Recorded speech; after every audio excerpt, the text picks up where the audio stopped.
오늘 하나님께서 우리에게 주시는 말씀은 여호수아서 15장 20절에서부터 63절까지의 말씀입니다.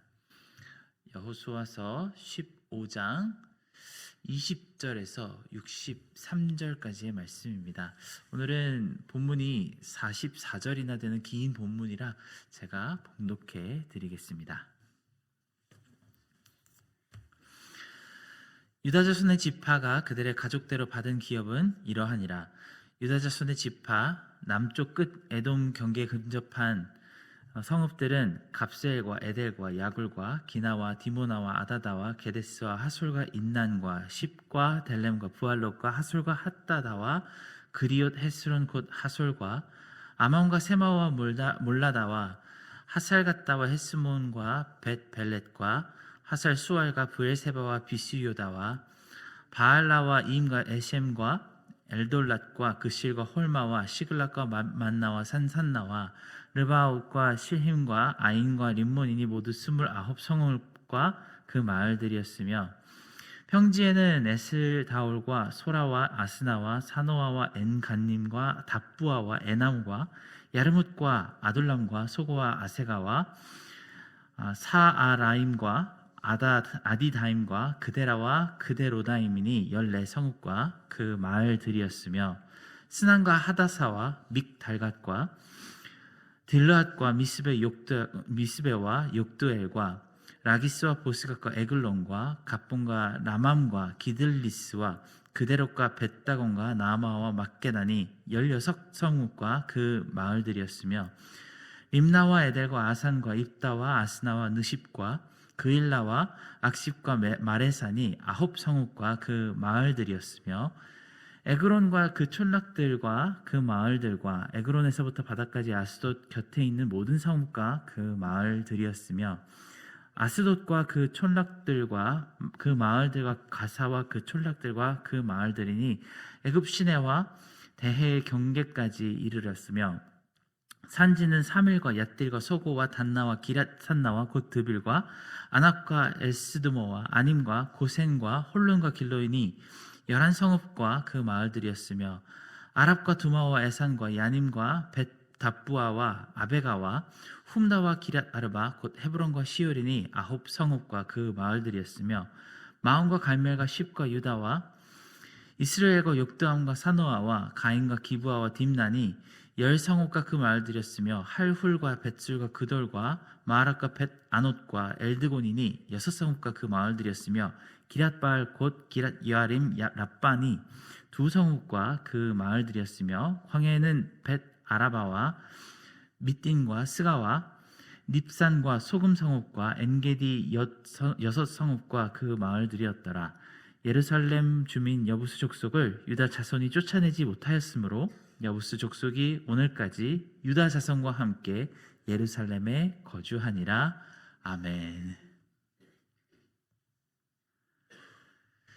저는 한국에서 14살까지 살다가 와서 간혹 가다가 미국에서 이렇게 한국에서 오신 분들이랑 얘기를 할 때 오늘 읽은 이 방금 그 말씀 구절과 같은 느낌을 받을 때가 있습니다.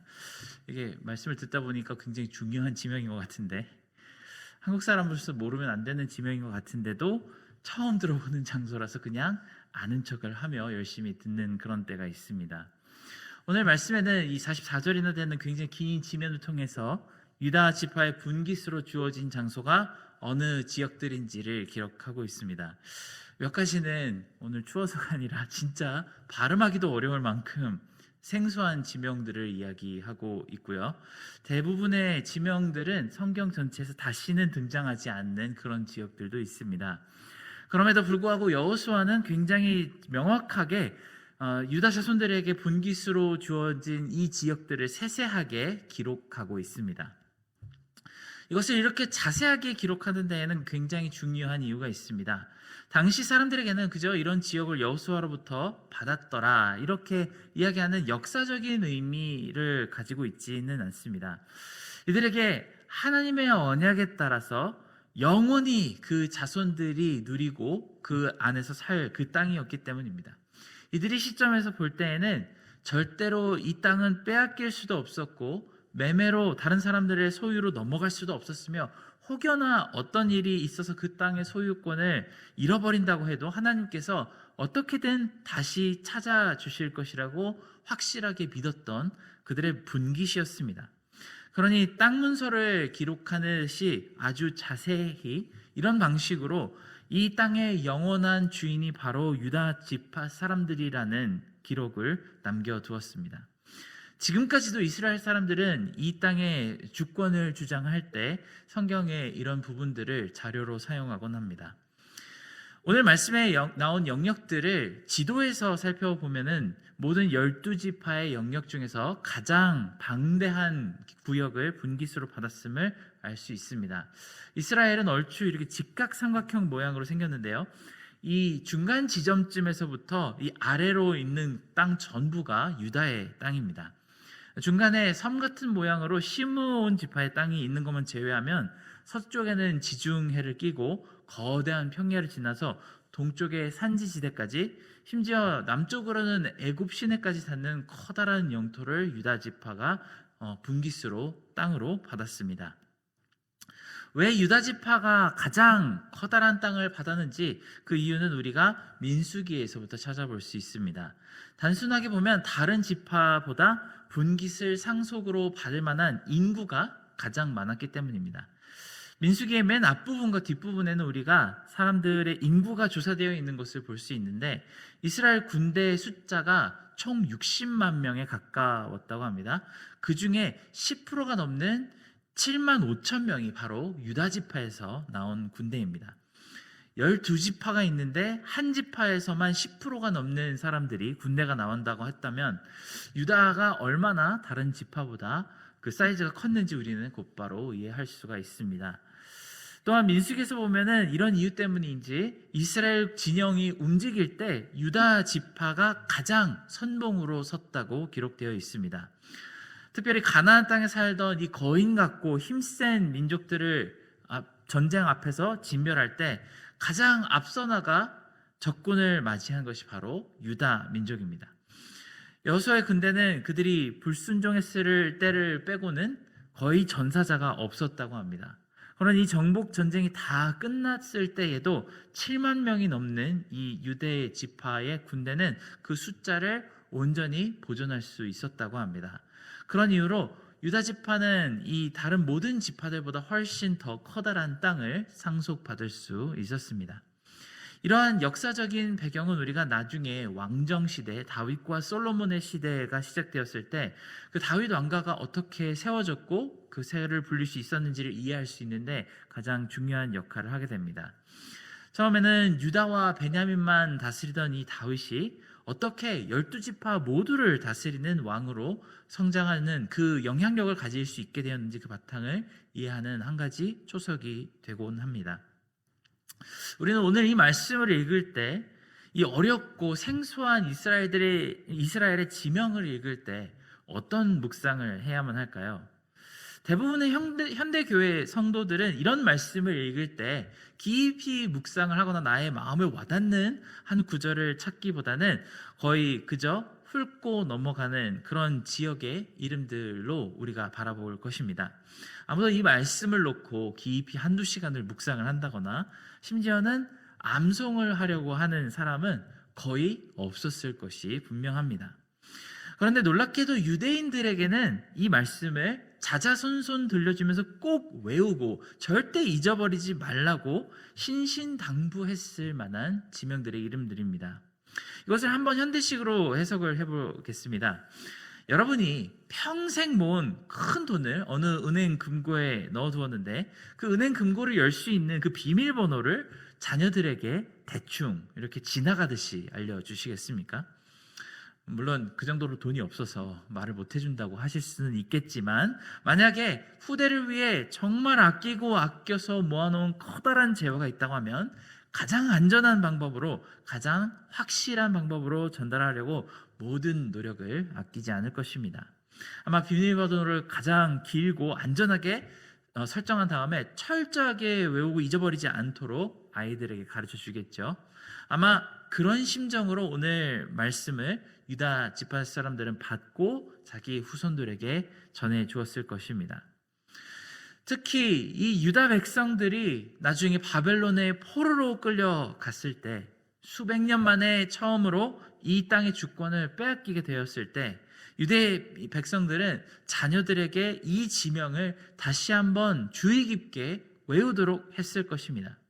지금은 비록 그 죄 때문에 이 땅을 바벨론 군대에게 빼앗기지만 언젠가 하나님께서 이 백성들을 다 용서하시고 되돌아오시게 한다면 너희들이 반드시 되찾아야 할 땅의 경계라고 말하며 목숨을 걸고 외우라고 지시했을 그런 말씀이 바로 오늘의 말씀입니다.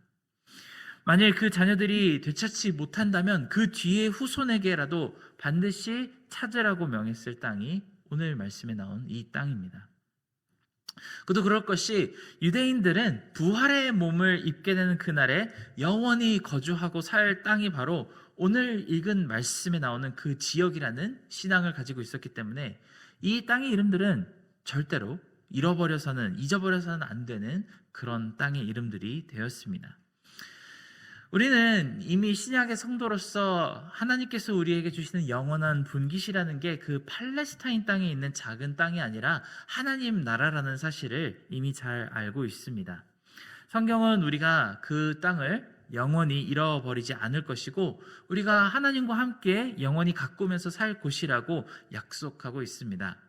그런데 이 하나님 나라에 대해서는 우리가 실제로 만질 수도 없고 씨앗을 뿌리거나 아니면 건물을 지을 수 있는 땅이 아니라서 그런지 정작 이 팔레스타인 땅이나 아니면 우리가 소유한 그 땅보다 비교할 수도 없이 소중한 이 하나님 나라에 대해서 크게 관심을 갖지 않는 모습을 볼 수 있습니다.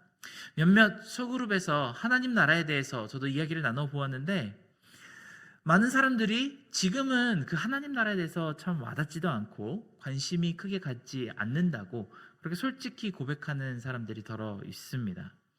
하지만 분명 우리에게는 이 유다 자손들이 분깃으로 받은 이 넓은 땅보다 더 절대로 잃어버리면 안 되는 소중한 곳이 바로 하나님 나라일 것입니다.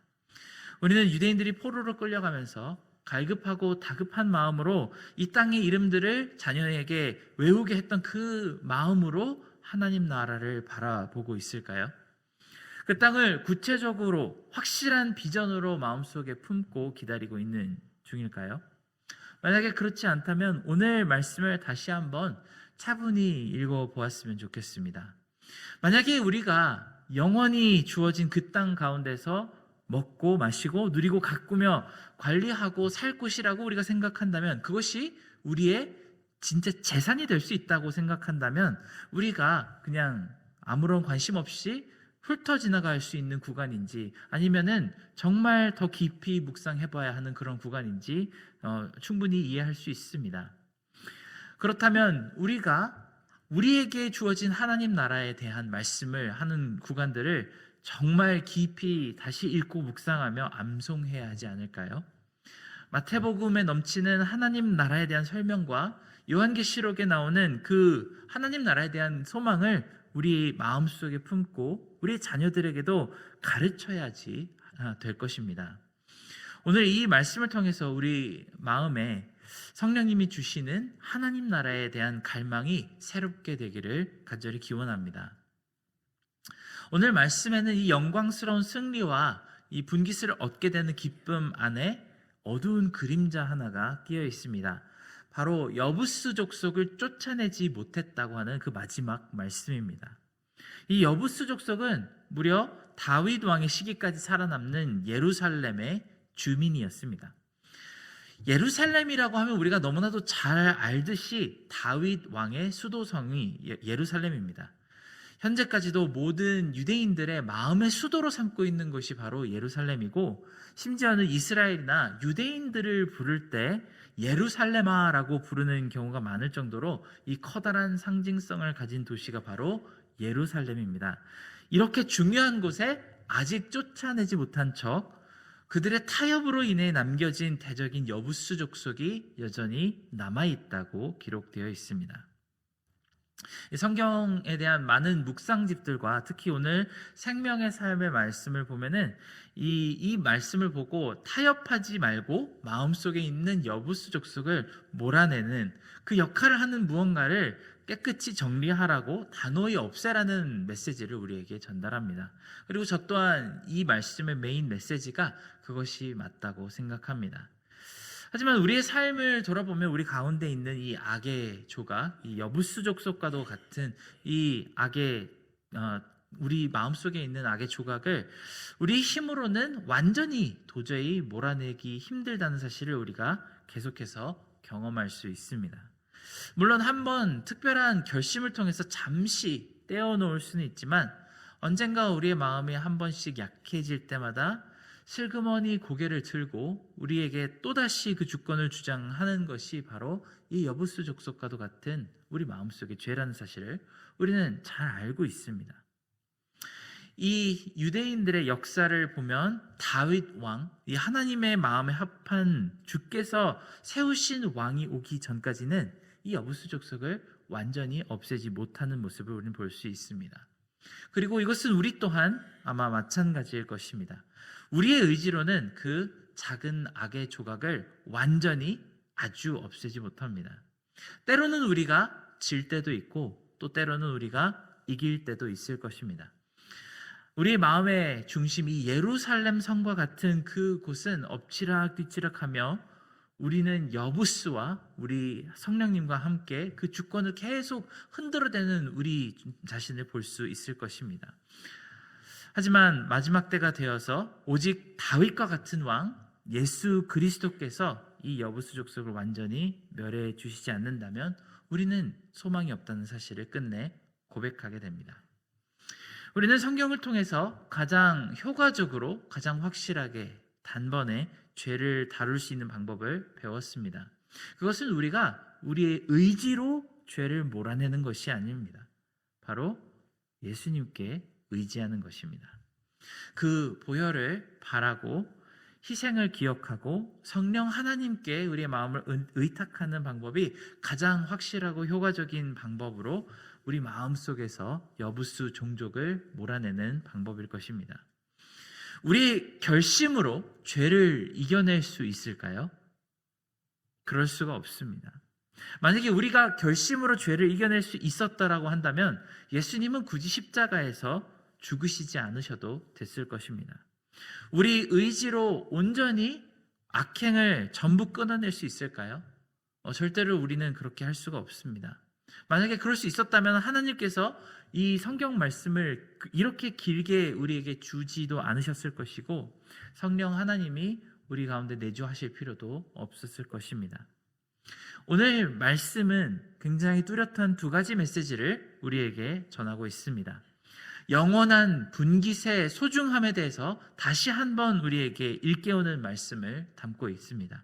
또한 하나님께서 세우신 다윗과도 같은 왕 예수님께서 오시기 전까지는 우리 마음속에서 아주 없애지 못하는 여부수 종족을 어떻게 하면 효과적으로 없앨 수 있는지에 대한 그런 메시지를 전달하고 있습니다.